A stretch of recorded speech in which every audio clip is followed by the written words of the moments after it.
What's up, guys? Welcome back to another episode of Married to Reality. I'm your co-host, John, here with my wife and co-host. She and I are like a poem. It's the one and only Teresa. Hello, everyone. How's everyone doing? Oh, my God. I don't know what that voice was, but I'm like super excited because, guys, you all know I love 90. You all know I love podcasting, but you all also know, or I hope you do know, I love tell-alls. I absolutely love tell-alls, and the part one is happening today. This tell-all, at least this part one, was so good. Fire. I love it. I wish I had good. bomb sound effects like I'm on Hot 97 or something, just boom, boom. That tell-all was out of control. Out of control, and it's like, I think we have a winner for the best 90 Day Son ever. Okay. All right. Because I think that Julian is not out there to get fame. I think Julian literally has one purpose and one purpose only, and I loved it. Well, he does have an Instagram account already, 90 Day Julian or something, so. Well, I mean, Yeah, be careful what you say, Teresa. he's single, so he might want to get some ladies. But listen, if you're a policeman, like, I think you have to take it easy. What do you mean? On television? Yeah, just on the whole, like, being in this public eye, because it's an interesting public eye. And I think his role, he played the concerned son. I don't think he played it. I think he is the concerned son. And it was okay. I think what he did was great. It was respectful. But yet he voices his opinion, right? But I don't see freaking Julian being on any spin-offs. Unless Debbie is on a spin-off, he would be there as the son. Okay, dog. You don't think so? Okay, dog. Listen, if no, he I is- don't. If he is, good for him. But right now, we all thought that, what's his name? Osama? No, Kim's son. Kim's son. Kim and Who's Kim? Kim from San Diego. Oh, Jamal. Yeah, Jamal was the perfect Who's son. And Kim? then he got the little fancy. Yeah, and he got a little too fancy. And we are like, we Yeah. all know that Colt is the shittiest son, You got that right. right? But Julian, he's so pure. And hopefully he'll stay pure. Speaking of sons, happy Mother's Day. Oh, yeah. To all you mothers. You know, I'm a son. I didn't make my mom a mother. My sister did that. But happy Mother's Day to all the mothers listening. Happy all- Mama's Day. To all the 90-day mothers. Shout out to Debbie Oh, my gosh. and Kim. Yeah, happy Mother's Day. Happy Mother's Day. What a gift. I did make my mom a mother. You did. Oh, she was telling me today you texted her in English, but she understood. I said, She happy said, Mother's Day. She said the only person who texts me in Czech is John's mom because they're translator besties. Did my mom text your mom today? I don't think today, but when they chat, Huh. John's mom texts my mom in English. I mean, in Czech, and my mom texts John's mom in English using translators. Everyone's and trying their They have best. a beautiful friendship. Beautiful. So happy Mother's Day. What an amazing gift to be able to get this season finale and this first part of the tell-all. Couldn't ask for anything better. Yeah. All right. Before we jump into everything, real quick, we're on Instagram at Married to Reality Pod, so message us there. Keep an eye out for memes, news. It's all happening on Instagram at Married to Reality Pod. Also join us on Patreon, patreon.com/Married to Reality. A real good time. Currently, we are covering Love in Paradise, so check it out if you're into that, if you want more content, if you want ad-free content, if you want random bonus content. It happens on Patreon, patreon.com/Married to Reality. Also, make sure you're just following this podcast. You guys may have heard a little episode that dropped this morning and said, ooh, I didn't see that coming. Oh, I yeah. didn't Our see big bonus surprise. I didn't see that coming. And that is why, friends, that is why you follow the podcast. Because sometimes we like to surprise you. Yeah. And we like to drop things unannounced. And if you're following the podcast, well, you'll get it immediately. So look down, smash that follow button. Guys, smash it like it's hard. Yes. No one other than Debbie and her freaking outfit. Yeah. Because we'll get there later. She is the absolute queen of my entire outfit this segment history. All right, spoiler alert. We'll get there. Yeah, so smash it like it's as hot as Deb all season long. But yes, what a What a icing on the cake with that outfit. Absolutely. I was just going to add, I'm sorry I stepped over you because I'm too excited to hold my tongue. Sure. But I hope that when I'm in my late 60s with my beautiful husband over here, I'm as extra as Debbie. Oh, boy.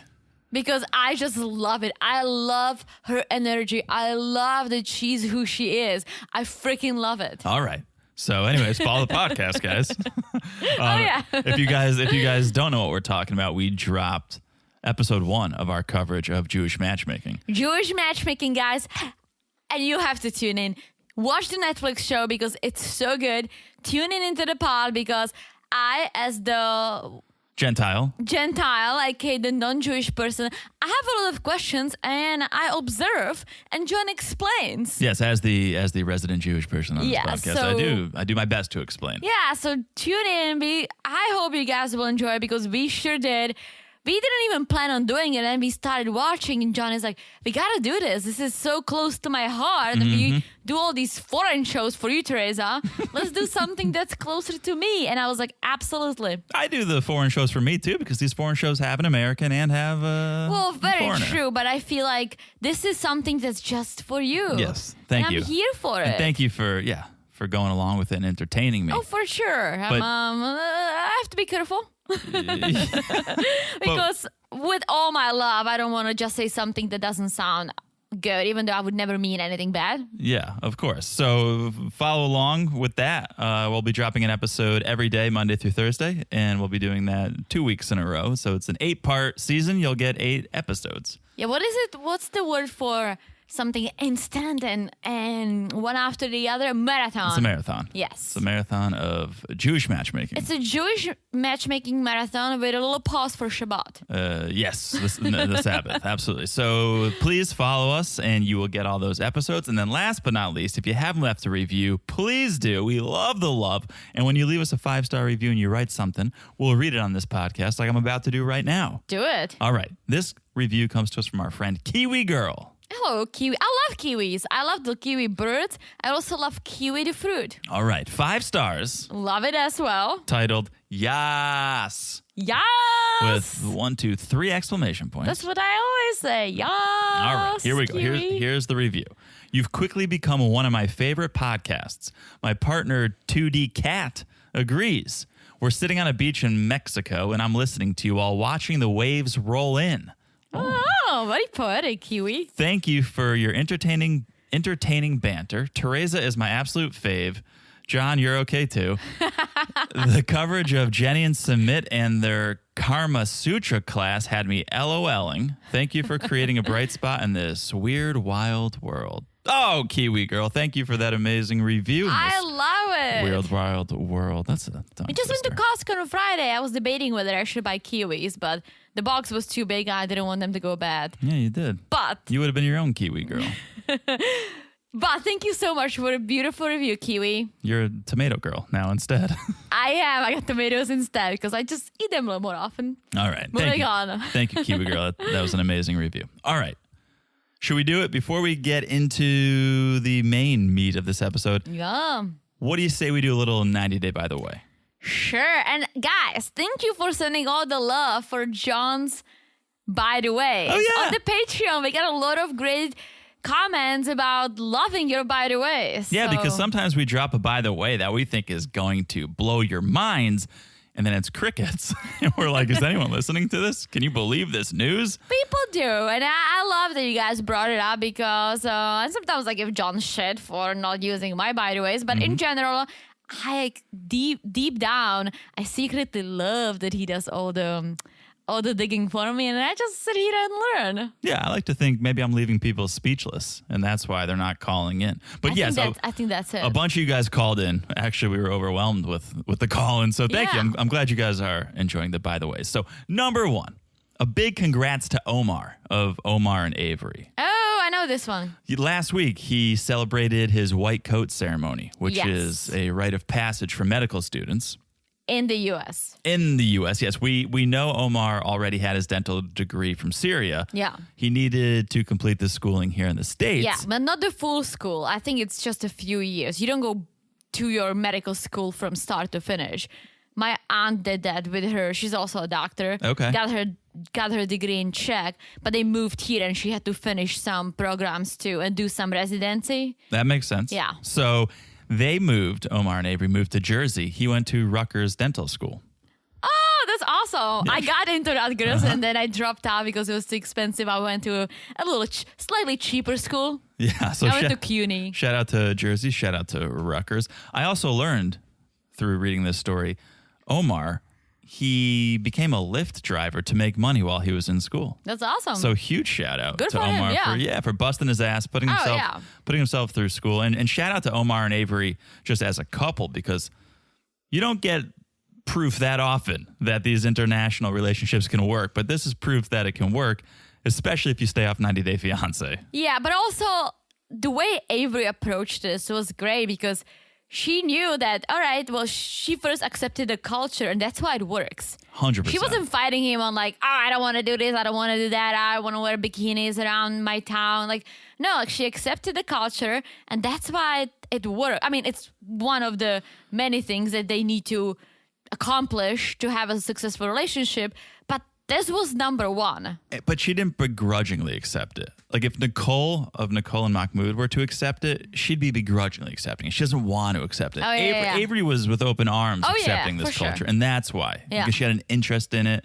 Yeah. She embraced it, and that's why. Yeah, for sure. It works. So shout out to Omar and Avery. That's awesome. Yeah. Congrats to you guys. All right. Number 2. Settle in, Teresa. Number 2. We got the answer. We were wondering what was coming after this season of The Other Way. Now we know. Before the 90 Yes! days. Okay? Before the 90 days, and this season looks like a doozy. Guys, I honestly, lately, well, the past couple of years, any new 90 Day is freaking fire. Do you want to hear a little bit about the new couples? Well, I've seen some, but give me more. All right, let's go through them real quick to whet your appetites and get you excited for what's to come. Number 1, Amanda, 31 from Louisiana, All right. with Razvan, 26 of Romania. Interesting. Amanda is a widowed mother of 2. Didn't think she'd find love after her husband How old passed. is she? 31. Okay. Oh, that's sad. She started talking to Razvan, who is a Romanian social media star and actor. Teresa, okay, start waving the red flags right here. First time we have Romania on 90 Day. You're right. Andre speaks Romanian.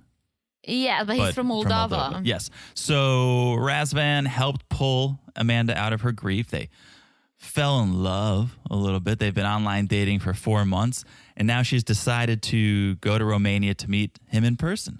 Nice. So she's going to have to see, is this going to work? I've got these kids. I'm going to be probably jealous over his social media career. I'm sure he's got to put himself out there for all the ladies. So let's see. Amanda and Razvan, number 1. Did you say you're going to be jealous of his? No, she may be. Amanda Oh, may be. okay. How about number 2? Riley, 48, Pennsylvania. Mm-hmm. Violet, 43, Vietnam, another new country for us. Nice. Riley is a military vet, jazz lover, and cigar aficionado who has been scarred by betrayal in his past relationships. Sad. But his Vietnamese girlfriend, Violet, whom he met online, may change it for him. They've been talking for 2 years. He's ready to meet her in Vietnam. So he's looked into hiring a private investigator to make sure he can really trust her first. Nice. Okay, this sounds juicy. Nice. Here we go. Number 3, Christian, 30, from Minnesota.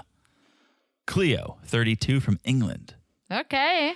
Christian, self-proclaimed life of the party, who's been all over the dating scene, hasn't found the one until Cleo, an autistic and neurodivergent trans woman who values quiet time at home in London with her cats. Okay, they met on social media almost a year ago, started out as friends, now they're together. Got a little pushback from some of Christian's family since he has a history of dating exclusively cis women, but Christian is excited to finally meet Cleo and not sure how he'll feel once they're together in person. Who he's used to dating? Christian is the life of the party. No, you said his family is concerned because he's used to date. Oh, cis woman, exclusively cis woman. What does it mean? Cis women, cisgender. Cisgender is, and I could be wrong, I don't want to be wrong, it's when you identify as, I believe, the gender that corresponds with your sex at birth. So I'm a cis male. I Okay. identify as a man. I was born a man at birth. I've never heard this term, by the way. Yeah. Where have you been the last few years, Teresa? But I don't know, but there's a lot. There's a lot where, been yes. going on about this topic. This is going to be very educational for you, Teresa. So that's, I forget the number, but 3, 4, I think it was 3. 3. Okay, 4. Tyree, 33, California. Carmela, 27, Barbados. Tyree, generous, big-hearted man, has some insecurities about his body. It's held him back from finding love. But then he met the love of his life, Carmela, on a dating app 4 years ago. They only communicate on Snapchat, but she supported him, including when his mother had a stroke and he had to quit his job and move in with her to be her caretaker. So now they've started talking about marriage. He's planning to go to Barbados so they can meet and he can propose. However, his family knows nothing about this relationship. Wow. Okay. You getting excited yet? I'm already excited, but keep going. Okay. David, 42, Nebraska. Sheila, 31, the Philippines. David, kind-hearted, hardworking man who was born completely deaf. Okay. I hope this one's not going to break my heart. All right. Connecting with people in a hearing world can be a struggle for David. While his last relationship ended after he was cheated on, he then met Sheila online 2 years ago. They've only communicated via text because she's also hearing impaired and knows very limited sign language. So his family and friends have concerns, but David's sure Sheila can be the one. Wait. So She's hearing impaired as well. and she doesn't know how to sign? It's very limited. How does she communicate? Maybe lip reading, maybe. Wow. I don't know. See, this is interesting to me because we see so many couples on this series who don't speak the same language. So in a way, this is that same story, but different. So here's what I'm gonna say. I didn't know that she couldn't hear. Yeah. So I feel like this kind of changes because now I'm excited. I hope it does work out for them. Sure. I was first nervous that she's gonna use him, and I already felt bad, but I Yeah. didn't know the deeds. No. And I don't want to water this storyline down, but if you think about it, it's very close to so many stories before it where, of course, you can communicate via text because you're translating via text. But then once you get in person, the language barrier is difficult. It's going to be the same thing here because he's hearing impaired. Yeah. He signs. Her signing is not great. It's like when you have someone whose Spanish is not great. So it's going to be interesting, I think. It's going to be interesting. All right. Next, Misha, 43, Minnesota. Nicola, 46, Israel. Shout out to Jewish matchmaking. Okay. A lot of people from Minnesota on this season. All right, and our What's first- up, Minnesota? Our first from Israel, I believe, except Yeah. for Jewish matchmaking, which is not a 90-day show. But Misha, 43-year-old divorced Catholic convert who was a TV journalist until she experienced a spiritual awakening in her living room. I've had a couple of spiritual awakenings in my bedroom, but 7 years ago, while exploring her newfound faith, she connected online with Nicola, a 46-year-old virgin who has never been in a serious relationship and lives with his mother in Israel. They've fallen in love, and she's heading to Israel to meet him. 46-year-old virgin. Mm-hmm. Well, wait, who's the man? The one in Israel, right? Yeah, Nicola. Nicola? Yeah. Oh, his penis is gonna fall off. Oh, boy. All right. Next, I think second to last. Statler, 33 of Texas. Dempsey, 28 of England. Statler, high energy, charismatic, insect enthusiast from Texas. She was adopted, never felt like she fit in. She thinks she found the unconditional love she's been looking for with her British girlfriend, Dempsey. They've been talking for 7 months, so Statler's heading to England and hasn't told Dempsey she wants to move there. So two girls. 2 girls, lesbian couple, Teresa. Okay, an insect enthusiast. An insect enthusiast, all right? Okay. All right, and last but definitely not least, your friends and mine, Gino and Jasmine. Oh, yeah. Jasmine. I used to say that. We don't have to really talk about them Yeah, other but than to say we couldn't be more excited. I'm super excited. Yes. Ooh. So premieres Sunday, June 4th at 8 p.m. It's coming up soon. It's coming up very soon, Teresa. All right. That is the by the way. Wait, so we're gonna have a break then, no? I think there might be 2 more tell-alls. Really? Because then we have the Sunday, the 21st, which is the second part of the tell-all, and you have the 28th. I think there's going to be 2 more tell-alls. I hope so. All right. I mean, they were shot out of a cannon tonight, so they've got to have more Didn't where get that enough. came from. But let's do it. Sunday night, 90 Day Fiancé, The Other Way, Season 4, Episode 15. We're talking finale and tell-all part 1. Let's start with Isabel and Gabe. It's like rain on your wedding day. Just No for a show, little bit. sister, when you're already late. What? This was pretty good. Thanks. I didn't know where you were Who going would've with that. thought? Figure. Little Alanis Morissette coming at you. Yeah. WNBC. All right. So Monica's out. Who would have and- thought? Okay, so I really thought it's gonna be just like her playing this, like, okay, I'm not coming to your wedding, Gabe, blah blah blah, but then she's gonna show up, Yeah. and everyone's gonna be happy, but she's Nope. not coming. Out of everyone that I thought could possibly be a no-show, mainly Isabel's parents, never thought it would be one of Gabe's family What are you members. talking about? Isabel's parents love. I know, but I'm saying six Oh, yeah, yeah. episodes ago. Oh, yeah. I thought, okay, maybe Dad won't show. Yeah. Never thought Monica wouldn't show. Yeah, so Gabe is finally getting ready, but he's late. And he's like, yeah, I'm still gonna listen to my mom who says, it's your day, enjoy it. Forget about Monica, we'll address it later. And I love it. I love that mom is there for him. She's fully on board, super excited.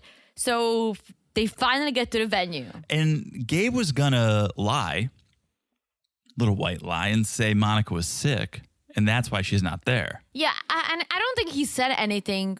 And he didn't have to lie. He just didn't address it. He So didn't. He didn't, but he does tell Isabel later. Well, later, I feel like once you get through the whole, like, I do, then you start partying a little bit, and then it was okay. I just didn't think he wanted to stress her out before they walk down the aisle. I think that was definitely for the best, but I think what would have been for the real best was to go along with a little lie and say, no, she's just not feeling great. Because she did get a little funk in her step once she heard. But at that point, I feel like now she's your wife. Do you really want to lie to True. your wife? Let's start on Yeah, an honest foot. I would understand if for some reason, they saw each other before the altar, they did a first look, and Isabel was like, where is Monica? Mm-hmm. If he lied at that point, I was like, all right, that's cool, let's keep everyone happy, right? But afterwards, there's no reason for him to lie. And you know what, Monica? Now you're not going to be in the family photos. Exactly, and I was mind blown that she didn't show up. Yeah. So everyone's at the altar. Yeah. The officiants, it looked like it was a college graduation. There were so many people. But I was ready for a commencement speech, judging by their outfits. So many people. It was a party. And It it's was- like, I feel like everyone does this different. Like, I went to a wedding of my friend in the Czech Republic last year, and they had there were two women doing the ceremony who were the officiants of the town, Yeah. and there were three other people standing on the side who walked in with a little book that everyone had to sign, like the Interesting. witness. You have to have your witnesses. Yep. And I was asking, and they said that's part of weddings. Either has to be a priest, or if you're not religious, you get the officiants. Yeah. So I feel like every country does weddings differently. Yeah. No, Yeah. we've seen a few different Yeah. versions throughout this show, but yeah. Yeah. I mean, for you sure. and I, we had two officiants. Two officiants, one wedding. So reception time. Isabel notices Monica's not there when they sit down and start eating. And this is when Gabe explains, well, she got super upset last night, you remember, and so she didn't want to come. And this is where I feel bad and almost feel like I wish Gabe did continue with that lie, because Isabel's sitting there going, why doesn't your sister want to support us? Why can't your sister be happy for us? Yeah, but honestly, this is not Isabel's fault. Like, I'm glad Gabe actually told her, because his mom's there and she supports them. Her parents are there and they support them. Her kids are there and they support them. Well, Monica, you missed out, because I thought that was a childish, stubborn move, and you missed your brother's wedding. I think that's shitty, Yeah. considering that you claim that he's your best friend. Well, I don't think he is. I think you were stubborn, you got upset, and then you were like, oh, I said I'm not going, so I'm not gonna go. I'm not gonna look like an idiot if I said I'm not coming. Right. And I love what Isabel said, because Isabel said, like, you know what? I don't care anymore what Monica thinks of me, of or our relationship, because what she thinks just lost all the value. And it's so true. Yeah. I'm glad they could carry on and have a great time. We saw them all hit the dance floor. Yeah. Everyone was tearing up the parents. Isabel's kids were having the time of their life. That's all that matters, right? At the end of the day, those who mattered were there. Yeah. Those who truly mattered supported the wedding and the relationship. And it was a beautiful wedding. Yeah, I literally loved it. And honestly, again, I thought the whole Monica thing just gonna be the, oh my gosh, she's not gonna come and she's gonna show up. I'm glad. Listen, I wish she was there because she should support her brother. I'm glad it wasn't the old bait and switch though. Like, I'm glad it wasn't, oh, there she is at the last minute. I honestly think that all the seasons with new people are so raw, like so real. I don't think there is anything scripted. I don't think there's like, okay, Monica, so just to make it a little more dramatic, just don't come to my wedding. I think the Libby and Andres would probably do that, be like, okay, Charlie, like, we're good now, but just to make it more dramatic, like, get drunk at the wedding and make a scene. I can see them doing that. And I'm not saying they did it, but some of those people who've been coming all these seasons, you need a little script to make it interesting, right? Yeah. But all these like new couples on the show who are not actors or actresses, they're just on the show. It's so raw and it's so good. I think I agree with you, which is shocking because that means Monica flew to Colombia. Yeah. And then just didn't go to the wedding. But as much as I did like Monica when I met her, I was like, okay, she's just being a concerned sister. I can also see her being stubborn. Yeah. No, I started to sour on Monica a few episodes ago when I realized, she just wants to be controlling. And I think she's got a weird relationship with Gabe and wants to pretend things are the way they used to be, but they're not. No, and I have a very, very stubborn family member. So stubborn that he missed on family vacations and stuff like that. Oh, yeah. Yes, I'm talking about my dad. I was like, wait, your dad? Yeah. My dad. I know. And he is so... I don't love my dad, but he can be so stubborn that it really did mess up a few family events and he got people mad. But the worst thing, including myself, the worst thing about my dad is that he never owns up to things and he never says he's wrong. And many times I'll look at him and I know he knows, but he's so stubborn. Yeah, it's he's the not ultimate gonna say. stubbornness. Yeah. And that's Monica. 100%. All right. So that wraps them up. Let's wrap up Nicole and Mahmoud.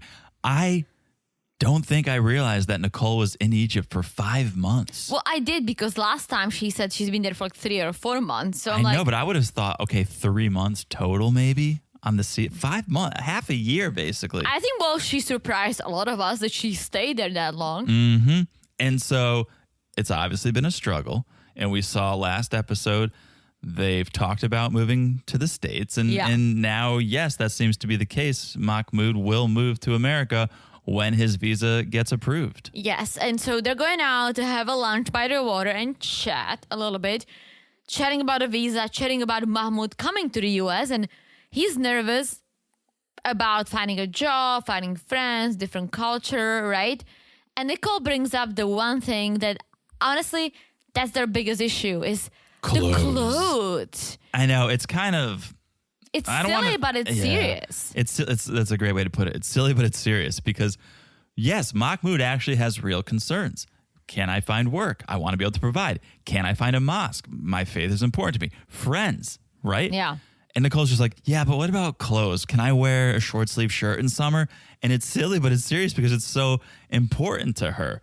And she goes, when we're in the States, I hope you can be a little bit less of a dictator, just like a little less.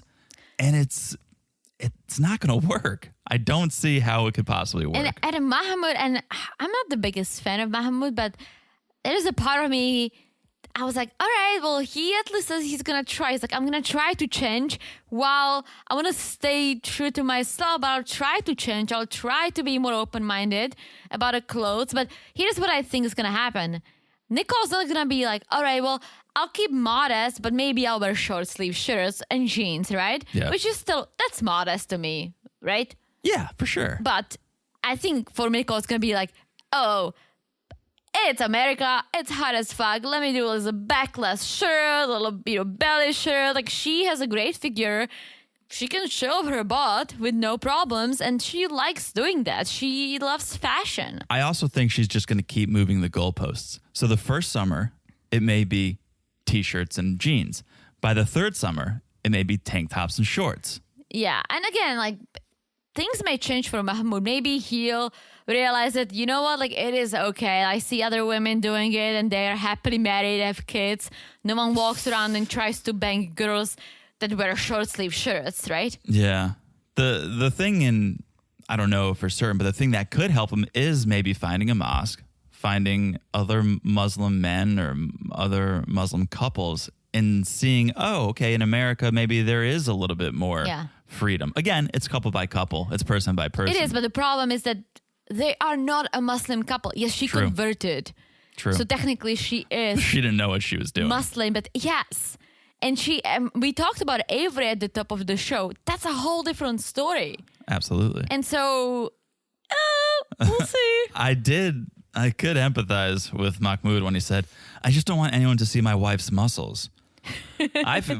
Mahmoud, wait till she starts picking you up. Then you're gonna feel really emasculated. I haven't picked you up in a while. It's been a few weeks. Yeah. You've been a little sore. I should pick you up. You've been a little bit I'll in pick pain. you up during the break. Okay, you pick me up if you want. So Nicole says, it's not fair to either of us if I can't be myself. And that's when Mahmoud says, well, I'm still a Muslim man. Yes, and so then we kind of find something interesting that we didn't know. So they talk about the fights, right? They always fight. When they start fighting, Nicole goes to Kayak or Expedia and tries to book a flight. She's got it bookmarked. Yes, and Mahmoud storms off, leaving everything, including his phone, behind. That's his move. Except sometimes when they fight, he also turns to the company of other women. Well, okay, this was hilarious. So he did it a few days ago. They got into this big fight. He stormed off, left his phone behind. So Nicole took a look, and she is like, well, I found a couple of text messages from girls, and there was one Chinese girl who was trying to sell him TV.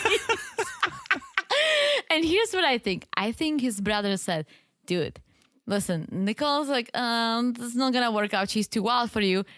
China. Like, look at my wife. Fatma? Have you seen Fatma? Fatma She falls right in line. Speaks the language. She obeys by the rules. Like, we have kids. Yeah. Go look at China. I feel like, well, that's what Mahmoud did and ended up with this girl who was trying to sell him TVs. I believe that could be the case, but I don't know, this could be extremely ignorant.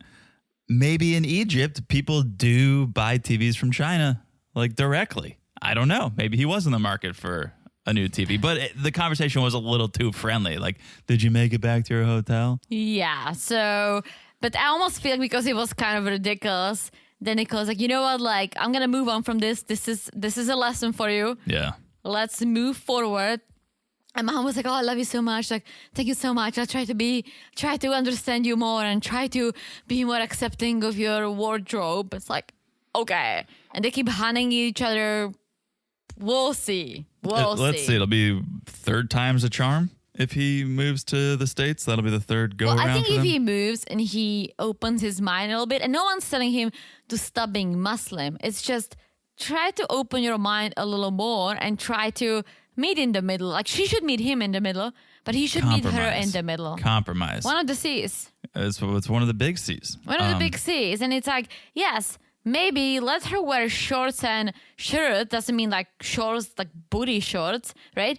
But maybe she will go to and pray with you once a week or something. Like, meet in the middle. Right. Or don't be together. But trying to force one person to go all the way or the other person to go all the way, that ain't going to happen. No, and again, I always say that, we both always say that religion is so big that if you don't agree, you cannot, that there is no way you can make it work unless you compromise. Absolutely. If you don't, there is absolutely no freaking way. Absolutely. All right. Jen and Rishi, should we wrap them up? Yeah, so we quickly see Rishi praying at the temple because he goes there when he feels hopeless. Mm-hmm. And he's not ready to accept the breakup. And that's why he asked his friend Natesh, aka his astrologer. Yep, you got that right. Astrologer or astrologist? Astrologer to join him and kind of like telling him what's going on. And here comes Natesh. And honestly, after today, I don't believe anyone who tells me anything about astrology because Natesh, we find out Natesh, that's his job.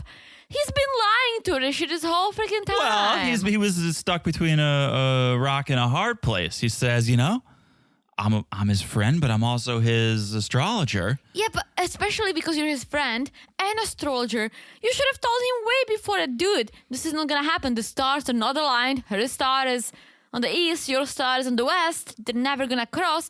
You're never gonna marry. Yeah, what was all that talk about August 4th, Natesh? Exactly. What was all that about? And Natesh was like, that's why I kept telling him, like, wait till when, Natesh? Until Jen dies. She is old. Jesus. But I honestly, this was kind of like, dude, that's shitty. It's shitty on two different levels. Now I don't believe in astrology anymore because you've been just lying to me. No. You can still believe in astrology. You can't believe in Natesh. Well, Don't blame the game. Blame the player or whatever it is. I don't believe in Natesh, so no matter what you tell me moving forward, I won't believe you. And two, forget the astrology. You're my freaking friend. Right. You should have told me. But at the end of the day, Rishi said, I believe in love more than astrology. And I like it. I know. I like it. I'm with you, Rishi. I do too. I don't think they are over just yet. And I don't just mean the meeting before Jen leaves India. Okay, let's talk about this meeting. Yeah, so this is 1 week after a breakup, and apparently Rishi's just been reaching out to her like nothing happened. He's not accepting the breakup. So they meet at this cafe. Rishi comes in wearing his finest Canadian tuxedo. Dripping sweat. Everyone's dripping sweat. He commented, I love how he had to get it out there because when you're just dripping sweat, especially on camera, you just need to address it. And he's like, sure is humid in here today, isn't it? So Jen's like, I wanted to talk about how we left things. I want to make sure we're both on the same page. Where do you think we stand, Rishi? Where do you see us right now? Rishi finds it hard to accept them not being together. And I find it genuine. I do too. But then the ball's in your court, Rishi. If you find it hard not to be together, then be together. Oh, I think something's gonna be cooking because they go through this whole, Jen's like, well, you need to move on. I need to move on. I love you. You love me, but I'm gonna go back to the US soon. And this is the last time we're gonna see each other. You need to move on with your life. They both cry. They have no regrets. It was beautiful, beautiful memories, beautiful time. They kiss goodbye. She leaves, and Rishi turns to the camera and says, I'm not ready to give up. I think I get soft at the end of seasons because I was getting emotional when they were both crying and like they were breaking up. I'm like, don't give up, guys. Don't give up. But I don't think he's Natesh is wrong. Don't trust Natesh. I think he's gonna do something. I think he's not ready to give up. Like a grand gesture. Oh, okay. Here's my guess, and we'll probably see it on the next episode. Hopefully, I think he's gonna marry her. Whoa. I think he's gonna do it. He's gonna go back to the US to sort a few things out. But I think he's gonna marry her. Or he's gonna be like, we're gonna do it. All right. I think he's gonna marry her. All right. Behind everyone's back and just be like, I'm doing me. The old Jenny and Submit. Let's see. All right. One more couple to wrap up. The saddest pool party in the history of pool parties. Kris and Jeymi. Okay. Kris is nuts. Cuckoo. And oh my gosh. Okay. So picked up where we left off. It's the saddest pool party, as my husband said. And Kris is telling the cameras that her son went to jail because of some troubles with the drugs. And that's why she missed Jeymi's birthday Like party. mother, like son. Gee. Maybe he was trying to find drugs for her. That's why she's so... Like, I feel like if your son went to jail for drugs, like, for example, my parents, they would be like, dude, fuck you. You fucked up. You do you. Like, my parents would not be dealing with me. Yeah, mine would not give up on me that quickly. Really? Oh, mine would be trying to get bail, trying to find an attorney. If it was something like this, I know. My parents would not. My parents would be like, you know what? You fucked up. You need to like pay. You need to pay for what you did. Yeah, I'm not saying they would disown me, but I think they would let me pay. Yeah, I think it depends. If I had a long history of drug use and they tried to straighten me out and then I did it again, they might be like, you know what, you're on your own now. But if it was the first time I got caught up, it was nothing. It was a dime bag. It depends what it was. If I had a mad amount of weed on me and it's not legal, somehow that came out, my parents were like, well, you're dumb. Yeah. But okay. But if it was like hardcore drugs, Yeah, I don't think my parents would be very supportive of that. So here we go. Jeymi was upset because Kris was dealing with her son or whatever other issues she had to deal with and wasn't being supportive of Jeymi, even though Kris said, I'll take care of you. I'll pay for it. I'll send you money. I do feel for Jeymi. Oh, yeah. A little bit because she goes, I'm in the most debt I've ever been in my entire life. I quit my job because Kris told me to quit my job. But then I think, come on, Jeymi. You're a little bit at fault here. Why would you trust someone you've never met in person before to quit your job just because they said they would take care of you? Come on. You need to see this through and see who Kris really is before you trust her and take her word that much that you quit your job. I agree, but Jeymi strikes me as like a nice, naive person who was looking for love and who comes from a country where she wasn't accepted, fled the country, and started talking to someone that she fell in love with for whatever reason. I still don't get it. But I can understand the naivety. But yeah, she should not have just let her job go. Especially if you know how hard it is for you to find work as an immigrant. Yeah. Right? She goes, it's so hard. I'm from Venezuela. Yeah. You know it's hard. Like, don't give up the one job you have. You're really rolling the dice, and now you see the situation you find yourself in. So Kris ends up coming back, and they get into this argument over rent. Kris is like, how much should I tell you can spend on rent? And Jeymi's like, $400. And Kris is like, and how much did you spend? And Jeymi's like, $550.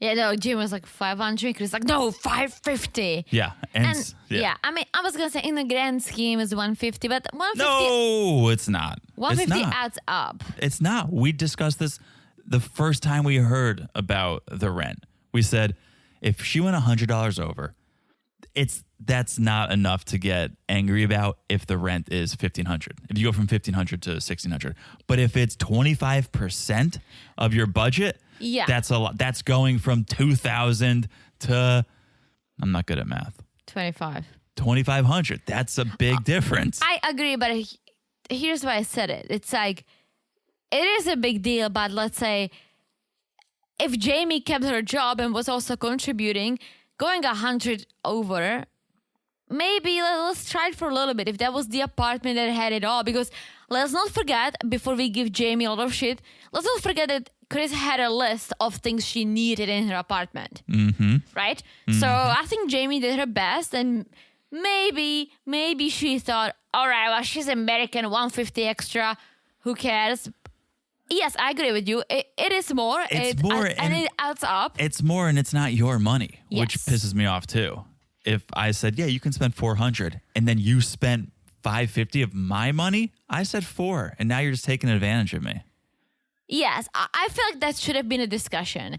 If Jeymi found the apartment for $550, she should have called Kris and be like, hey, Kris, it has it all.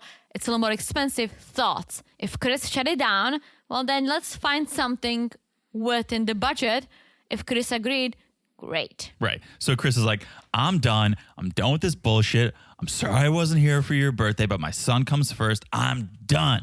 She's doing an Angela. She's like, you can do it. You can do what you want. I'm out of here. And she storms off, goes to the production van. Jeymi ends up following after her. And this gets wild. Yeah, because Jeymi starts like trying to get into the van, talking to the producers. And Kris is like losing. She's like, get the fuck away from me. I came here to this van so you can leave me alone. And she like pushes her out of the van was, like, very aggressively. Foaming at the mouth. Yeah. And then, just lunges at Jeymi, Nicole and Asin style. And just instead of slamming into the van, pushes out of the van. Yeah, so much for her neck pain, am I right? Look at her just like Jeymi, being wild. You dodged a bullet, I would say. Run while you still can. Grab your boob pillows, start running, and don't turn back. I just hope that if they're going back to the apartment, they hold one of them back. They don't allow them to go together, because I am genuine. Because Kris has knives. I'm genuinely afraid of Kris through the screen. I think she can easily lose her shit. Yeah. And who knows what she's capable of. Yeah. All right. So that wraps up the couples.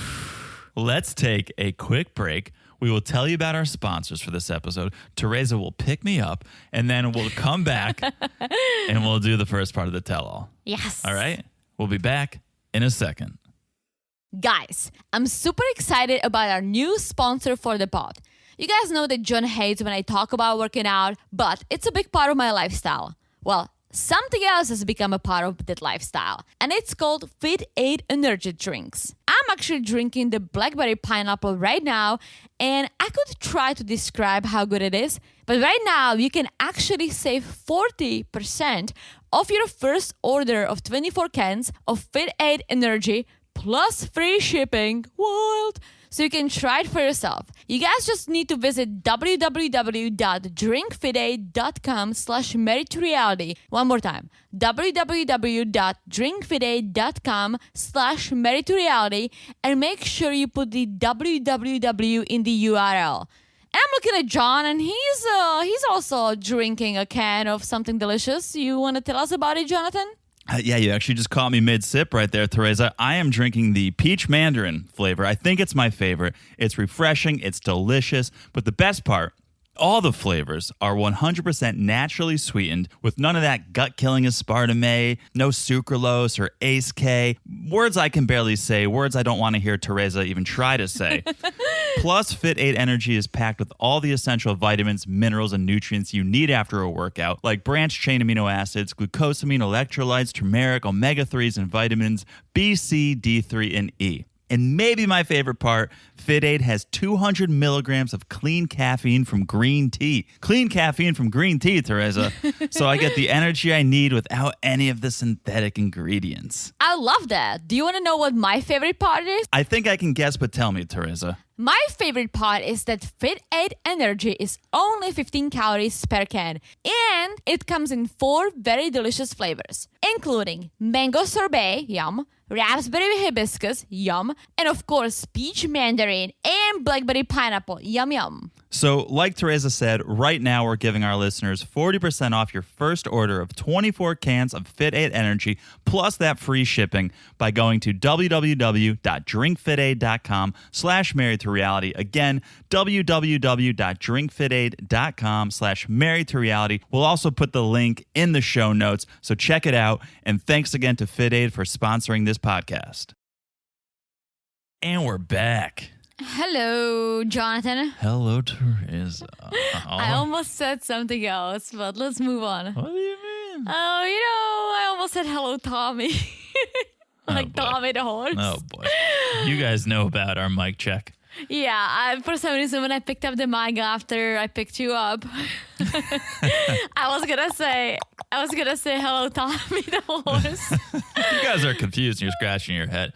We do our mic check every episode, and we go through all the animals that have made an impact on our life.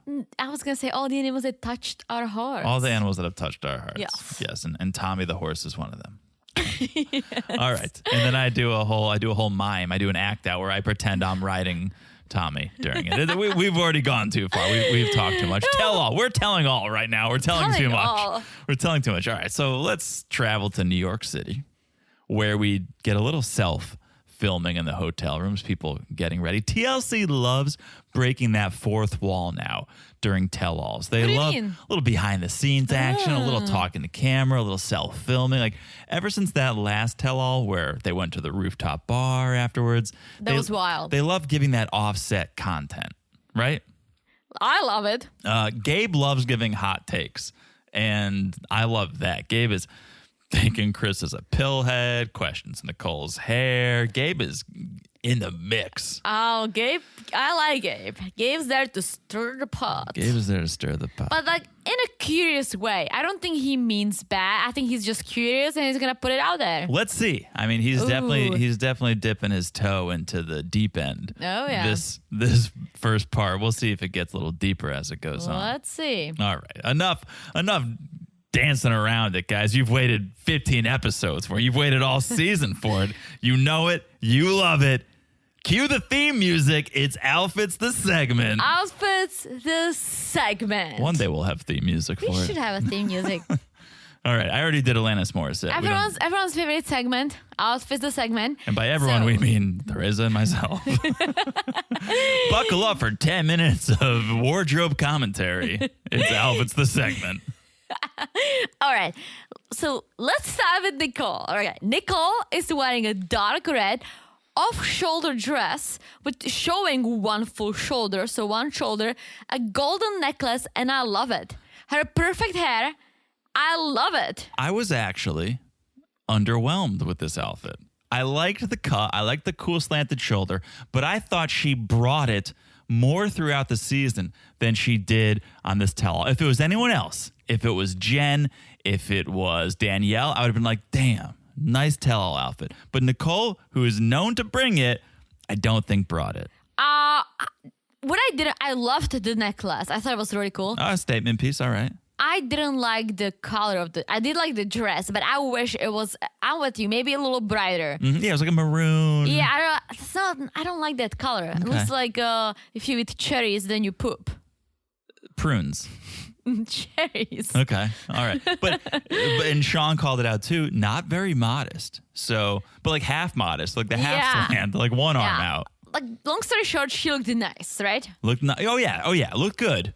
But I would have just expected the necklace. Something more. But it's okay. So for Mahmoud, just gray button down. Like many times what we see for the guys who are not in the studio, like there is nothing crazy.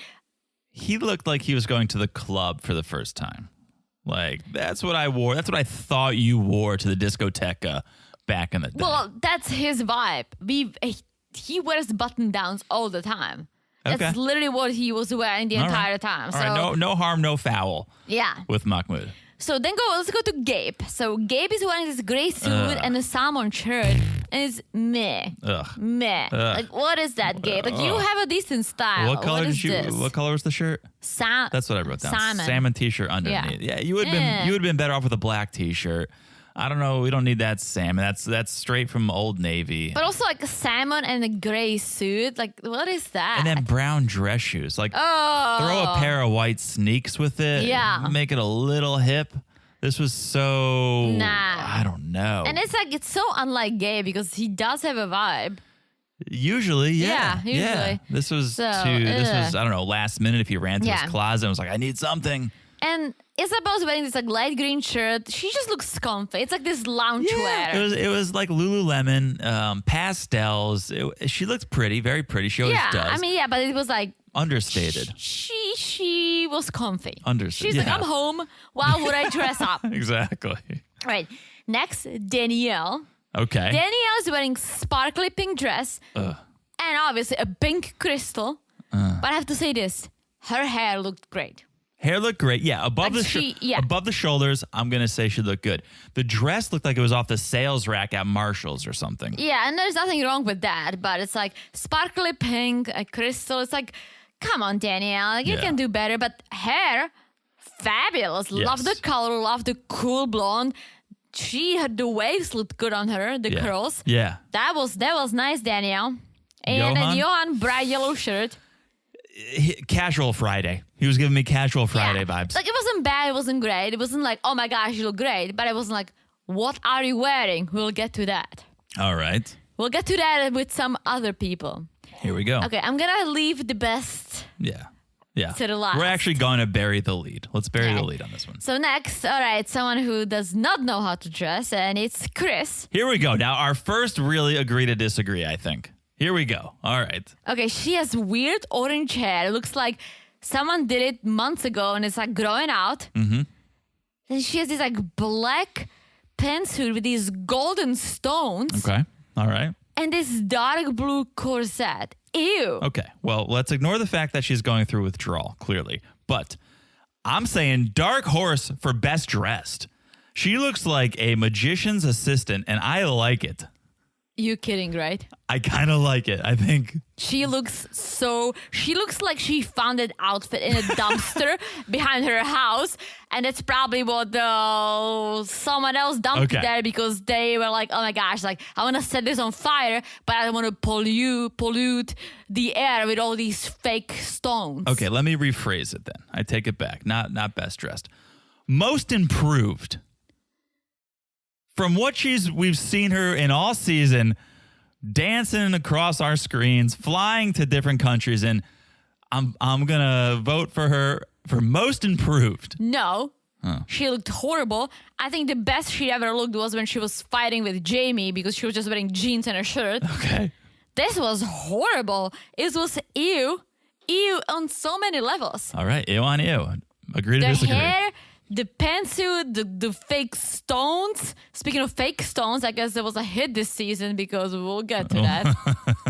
Jeymi looks nice. Her hair, her makeup looks good. And then she just wears like black shirt and a pink overshirt. See, Jeymi had a little bit of a burlesque vibe going on, and I didn't mind it.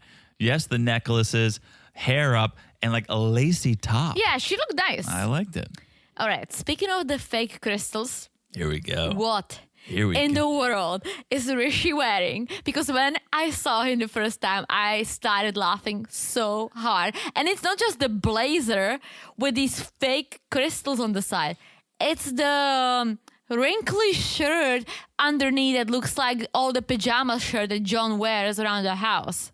Rishi looked like he jumped to Elton John in the back alley and stole his jacket. And I'm here for it. My vote for best dressed male. No! Absolutely. It was so, you know what? Remove the crystals and wear a black shirt underneath or a white shirt. All right. If you This want to be wa- basic, if you want to be boring. Wrinkly. Oh my God. Oh my God. Those fake, that's so bad. I It's thought so he was bad. pulling it off. No! All right. I'm gonna go through a closet. I'm afraid you're hiding some crystals. Yeah, don't open up that Zara package out there. You got something from Zara? No. Oh. And you didn't buy me something? No. Okay. Rishi, best dressed male. Yes. Oh my gosh, guys. I'm gonna have a conversation with John about fashion after. I know you guys already will, but call in and share your best and worst dressed. Okay. And this is my opinion, but best dressed male. Oh, okay. Wait, did we talk Jen? It was a snooze fest. Jen. Oh was a no, snooze Jen fest. looked nice. Jen looked black dress, heels. Yes, her outfit was a snooze fest. I agree, but her makeup was good. I like the dark. Okay, I agree. The dark lipstick, the darker eyes, like that looked good. I agree. All right. And like she wore like nice heels, so I feel like it brought up her legs. I thought she looked nice. Yes, nothing crazy. Like, as I said, saving best for last. Actually, let's talk about Sean first. I did like the bright green, fluffy, soft-looking dress. Green is her color. She's is. She's been going green Yeah. Recently, and green is definitely her color. And I love it. I mean, she always looks good. She's a freaking vampire. Usama? Usama, I mean, button down and a black shirt underneath and a goatee. He looked like he was dressed for his first job interview. Like, Yeah, this that is what he I will should probably wear. never have because he's a poet. I'm a poet. I don't work. And Here we go. the absolute queen of all outfits, the segment Drumroll, please. goes to no one other than Miss Debbie You got with that her right. bright pink fluffy coat, sparkly pink dress, take notes Danielle, a peacock fan, green cowboy boots, and a shit ton of necklaces. And she was like a bright, shiny diamond. Her hair looked fab, her makeup looked fab, and I'm here for it. Yeah. Yeah. However I would describe it would be an understatement, so I won't. You nailed it. Clearly, her and Rishi best dressed. Oh, no. I'm not done. The tell. The best dressed man is someone who should not be there because I don't understand why he was there. Oh, did he redeem himself from last time? It's Tim. Wow.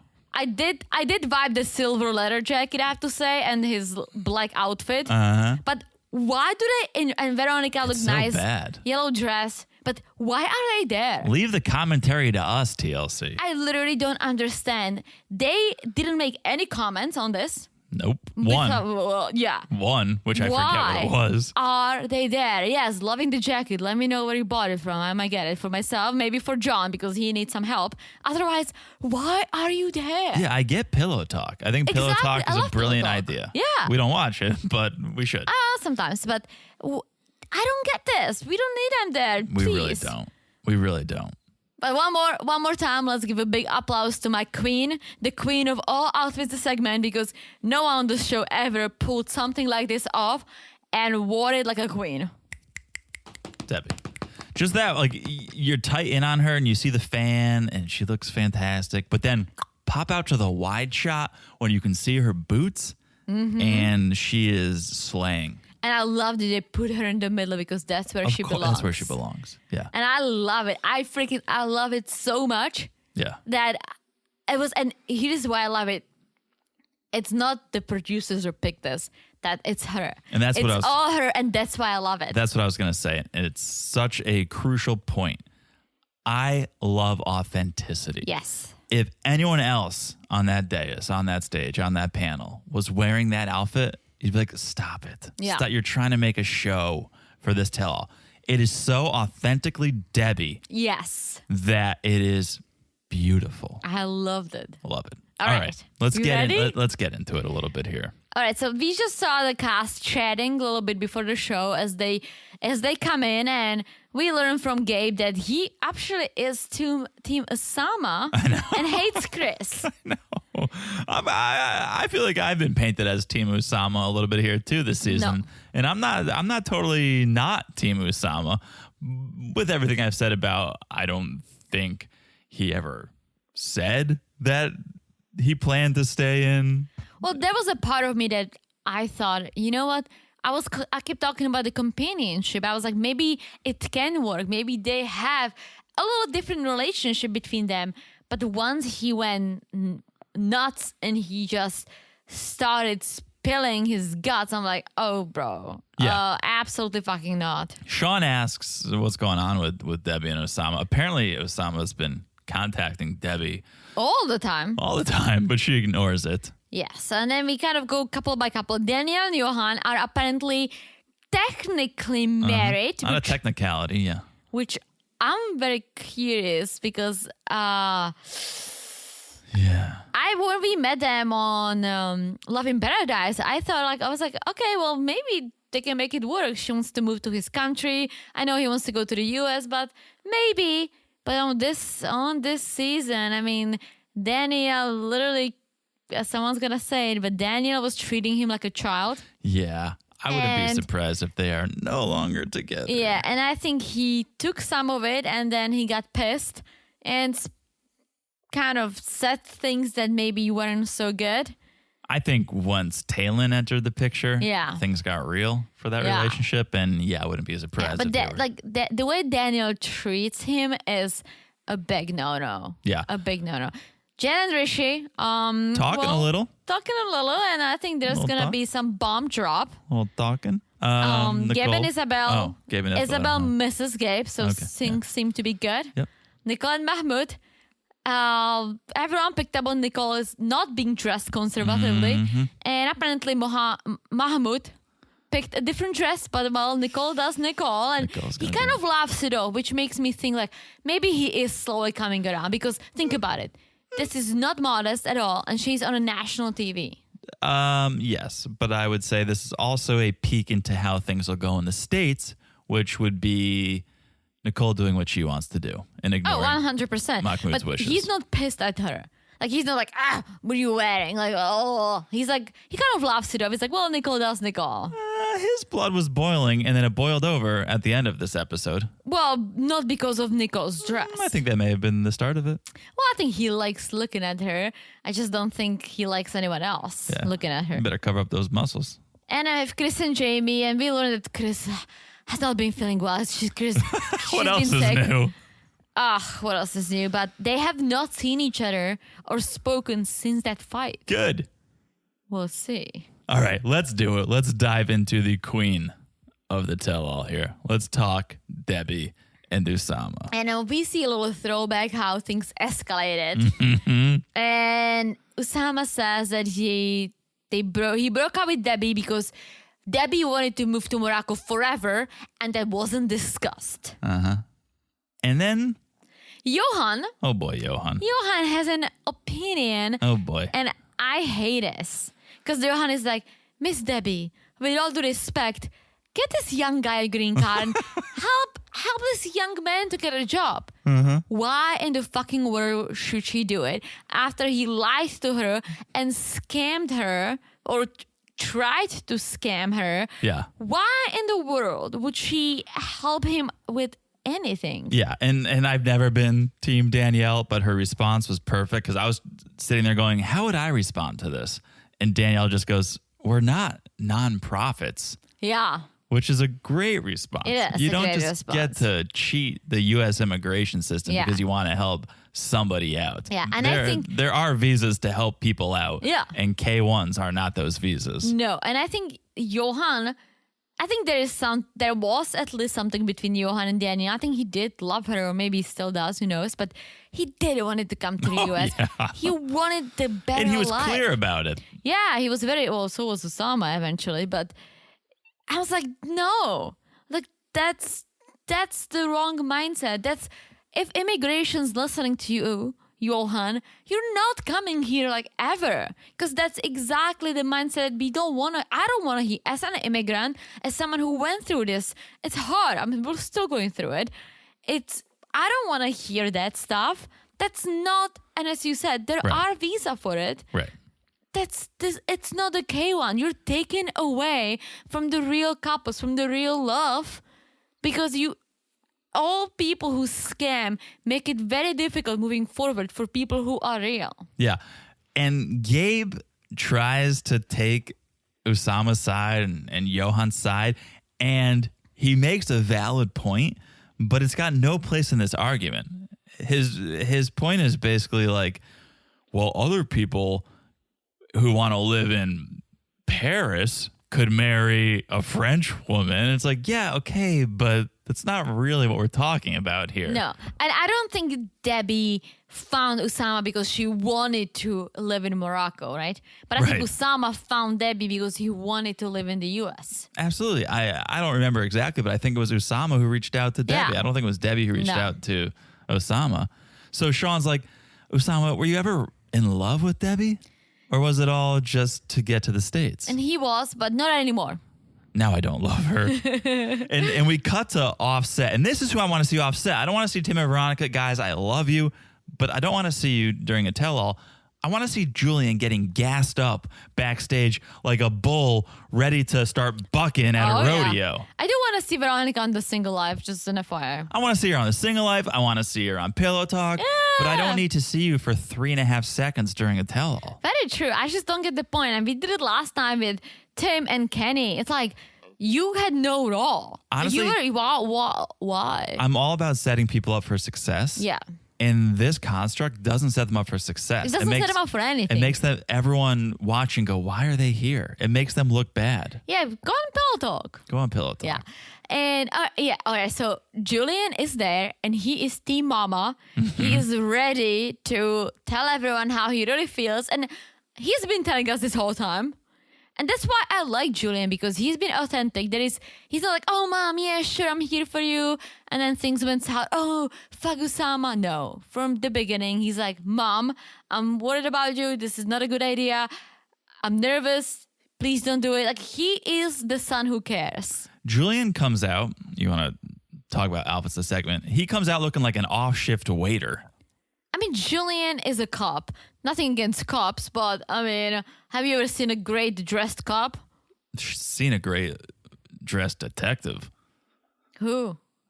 Just detectives have. I guess. I picture them like blazer, t-shirt. I guess, but I feel like I jeans. don't see police officers to be. Well, you just see them in their. fashionistas. You see them in their uniforms. Yeah, I don't see them as fashionistas in Okay. general. So I don't want to give Julian shit. But maybe a little bit, because let your mom to help you with that. Yeah. Let your mom to help you with some wardrobe changes. He comes out guns blazing. You mess with somebody's mama, you don't do that. You're in my world, and you're lucky you're not here. Love it. Osama. Everyone's like, yes. It was like clapping. He's the hero. And Debbie picked up on it later, but I picked up on it right here. Jen almost banged him as soon as she was loving that out of work waiter look. She was getting all hot and bothered. And I love that Julian came there with an agenda and he's just like checking off everything he wants to say, because he's like, this needs to stop. stop texting your mom, stop calling my mom. 60 texts in 2 hours. It's ridiculous. You harass her. It needs to stop. And so apparently Usama does text Deb that he loves her. Oh boy. And well, Sean asked if Yeah. that's true, and he says, I can't remember. But I can't remember is pretty much an admission. Otherwise, just say no. yes. Right? And Julian does not hold back. He's like, I'm a cop. I can sniff out your bullshit. This is when it got so good. And Usama's like, This is when it got so good. okay, dog. Okay, dog. Julian goes, quit preying off elderly women and get a job. No, I will not get a job because I'm a poet and I will die for my dream. I fucking loved everything about it. But it's so true. It's so true. And well, then Julian made a point about him fixing his teeth, which I guess would come with getting a job, maybe. Yeah. Usama, I understand you're an artist. You're creative. Do you know how many people go to New York City? Do you know how many people are waiting tables, busting their ass yeah. while they're also trying to make their artistic dream come true? Oh, go to LA. All the waiters and waitresses that want to be actors and actors who are trying to make it. Yeah. Also, your line of work is not the most financially lucrative. No, but also it's because he doesn't put himself out there. He has all these ideas. I think he tries to be this hurt artist. The one who, I just need someone to understand me. And Debbie was the one who apparently understood him, but he screwed this up. Yeah. So then Sean asks the question we are all curious about. Were you ever physically attracted to Debbie? And he was. Debbie, why don't you tell me about that night in Casablanca? Ooh, what happened in Casablanca? Debbie says, well, we had some wonderful evenings together. Wine and cheese? Wine and cheese? My favorite. You're speaking my wife's language. And he tried to get amorous with me. Now you're not speaking my wife's language. Now she has no idea. What does that mean? I was going to ask Try you. to get a little sexual. Oh. Try to get a little romantic. A little Barry White time, if you will. Yeah. And so I guess maybe, I don't think it crossed a line because I think they would have said like, yes, we made love. Yeah, I don't think I think they had a different type of relationship. At least Debbie thought so. Yeah. So I didn't understand that answer because does that answer, are you attracted to Debbie? I think he is. He said he is or he was. But Deb said we never ever planned on moving to the US because Usama keeps saying that was the plan. That was always the plan. She was never supposed to move here.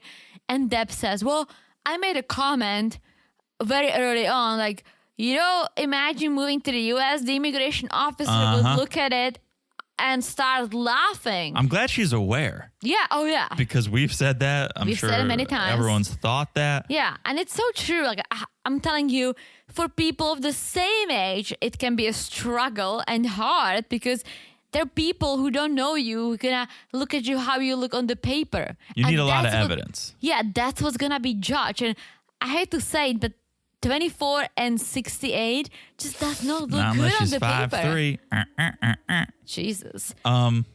Then Sean with the good questions. Yeah, money. And how much have you sent Usama? I was surprised by this answer. Very surprised by this answer. So Deb said probably around 2 to 3K over 4 years. But she goes like, you know what? It was for the groceries and daily things for his family, and I'm fine helping them. Right, which is sweet, which is nice. Yeah, and I was nervous you're gonna say 50K. Me too. Yeah. And I love Kris trying to piggyback on this like good nature. Yeah, I know where she's coming from. We have big hearts. We're trying to help. We're trying to help other people. Kris, but I like it, and Deb, I like her answer because she's like, I was trying to help him and his family. No regrets. I got getting daily things that we all need, and it was hard for them. And then Gabe tries to help. Well, why don't you sell your paintings to tourists? Well, people love art from other countries. Because Usama says, well, I asked her for money because it's hard in Morocco. And Julian was like, well, how about you get a job and you start, like, do something. Like, if he was working and trying and he couldn't meet his meets, he couldn't meet his... He couldn't make his ends meet? He couldn't make his ends meet. and then ask Deb for money. And I would be like, you know what? Like, he's really trying to survive. Yeah. The fact that he does nothing Right. and ask Deb for money, that's ridiculous. So all the way Team Julian and all the way Team Gabe with his great ideas. Great idea, but the way he said it seemed a little shady. He's like, sell your paintings to tourists. People love art from other countries. Yeah, and no, because apparently, no, for Sama, you need to understand my art like Debbie does. I'm just not good at. He's like, I'm not selling underwear. I'm not selling underwear with fake penises inside them. So then Sean asks if Usama has been trying to get Debbie back. And he says, I tried before because me and Debbie were like a poem. But- Yes. And but- Julian is like, finally, something real, he said. Finally, he's telling For a little his bit of the honest truth. thing. But then Julian, his happiness will not last for long because Debbie, we thought she learned. But then she goes, well, if Usama wants to be back together with me, maybe he should do something real, like send me move a mountain. Move a mountain. I was cutting to the chase because everyone's like, what does that even mean? What does move a mountain mean? Stop being poetic, Debbie. Give it to me straight. And Debbie says, well, like, buy me an airline ticket. And you can see you can see Julian, his genuine concern. He's like, oh no, mom. And Usama was like, I don't want to move a mountain. So we should be good. So they go to break. And I loved this little moment because Deb is like, where is Julian? I need to find Julian. And so she runs to him and she's like, Julian, thank you so much for being here for me. I love you. And he's like, of course, mom, right? And Julian's like, mom, you need to keep this door closed. I want you to find the real man. Mm-hmm. You need to keep this door closed. And Debbie's like, Julian, what do you think of Jen? She's such a nice person. And I think her man is like Usama. What do you think? She was picking up Oh yeah, on what I was picking up yeah. on. And Julian's like, Mom, like putting me on the spot. Like she's a cool person. I like you could tell that he's just a regular dude who's there for his mom. That's how it all starts, Teresa. Well, let's see. That's how it all starts. Let's see. For now, he's the hero for me because I loved it. Like I think he was not aggressive, but he was to the point enough that it was a little aggressive in a way, but he didn't cross any lines. He wasn't disrespectful. Yeah. He wasn't rude. Yeah. He just went there and he addressed what we all thought. For me, either take the vest off or bring me bread. Oh boy. Stop it. All right. But yeah, bring me the bread.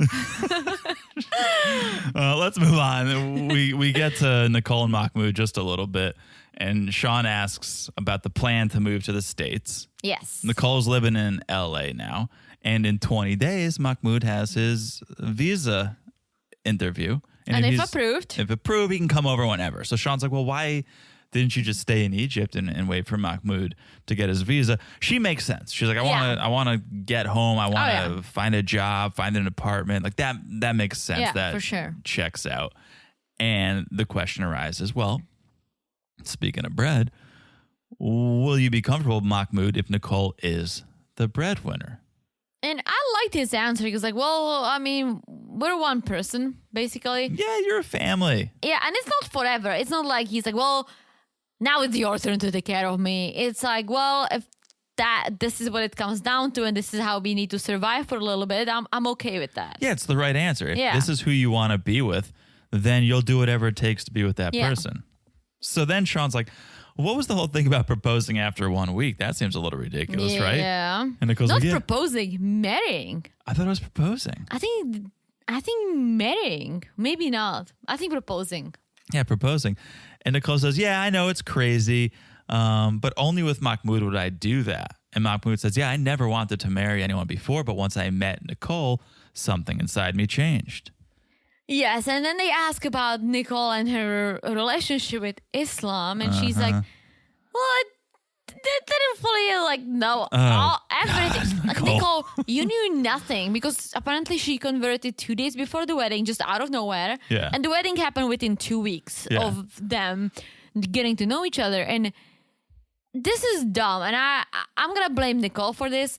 Converting to another religion is serious, and you need to, if anything, you need to do your research and maybe experience it a little bit before you commit. Yeah, and I'm not going to put any blame on Mahmoud, but if I asked someone to convert and they just did it without any research or understanding, I would be like, wait, slow down. Like, Yeah. I don't want you just to convert. I actually want you to understand it and embrace this religion. Well, that's you.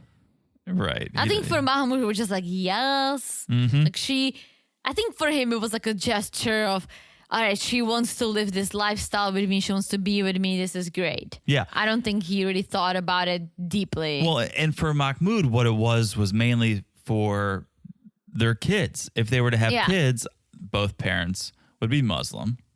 I wonder how it is, because we talked about it a lot on the Jewish matchmaker pod that we mentioned to you guys.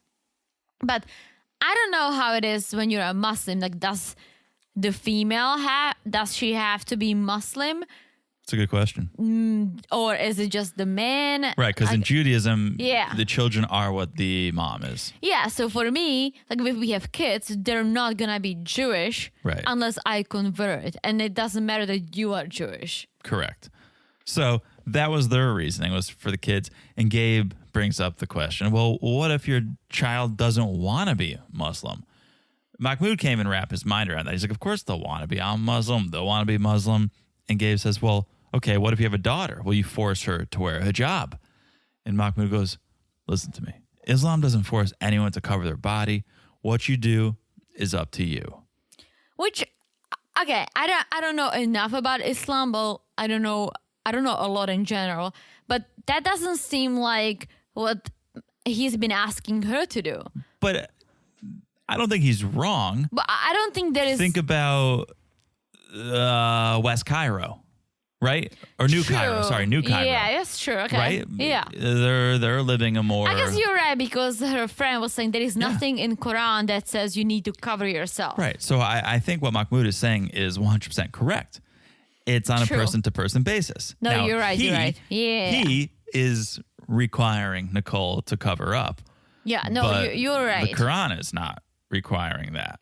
You're right. And like when I went to college, I had a few girls who were Muslim in my classes, and some of them were fully covered, and some of them were just like YOLO, let their hair out. And I guess it is up to them and up to their significant others and families. Yeah, which leads Gabe to the question, so then why are you forcing Nicole to change the way she dresses? And Mahmoud says, well, I'm her husband and that's between us. It's not any of your business. Yeah, but Gabe keeps like poking the bear. He's like, well, you force everything on her. You force this, you force that. And Mahmoud gets pissed and walks away. And poor Nicole starts crying. Hold on. Before that, because I thought this was a really, really great point to make. They're going back and forth about the child. And well, if you have a child, are you going to force them to be Muslim? And how are you going to raise them? And Sean's like, pause. Yeah. If this was a Jewish couple saying their kids would be Jewish, or a Christian couple saying their kids are going to be raised Christian, would they get the same criticism? Well, I don't think the criticism is about being a Muslim. I think it's about Mahmoud being, hey, you need to cover yourself, you need to do this, you need to do that. So the question is like, are you gonna make your kids do it? If he was Muslim, Right. if he was Muslim, he was like, you know what, Nicole, like, you do you, but maybe try to find some respect. Maybe don't show your belly and wear booty shorts, right? But if you wear a t-shirt, that's fine. Like, I don't think they would be having this conversation. And that's a great point, because Mahmoud said it himself. You can be Muslim and not cover yourself. Yeah. So, okay, you want your child to be Muslim. I can understand that. You want your child to follow and believe the same things you believe. But the question should be, are you going to require or force your child to cover themselves? Okay, here's the thing. If, let's say, both of us were Jewish, as an example, both of us were Christian, it doesn't matter. If we had kids, they would be doing what we are doing because that's what we do in our family. And if they get older and they decide that that's not what they want, I think as long as you and I would be like, you know what, that's your decision to make because you are an adult now, I think that's all great. But of course the kids would be growing up the way we live our lifestyle. We cannot be Right. like, oh, okay, Right. Jordan and I go to the temple, we go to the church, and hey, baby, do you want to stay home? You want to just stay home and do nothing? Well, what do you want? What do you want to do? That's not how things work. So Gabe questioning him about, are you going to force them to be Muslims? Like, well, if that's the lifestyle you live, then of course that's the lifestyle the kids will live. However, Nicole is Muslim, but she's not.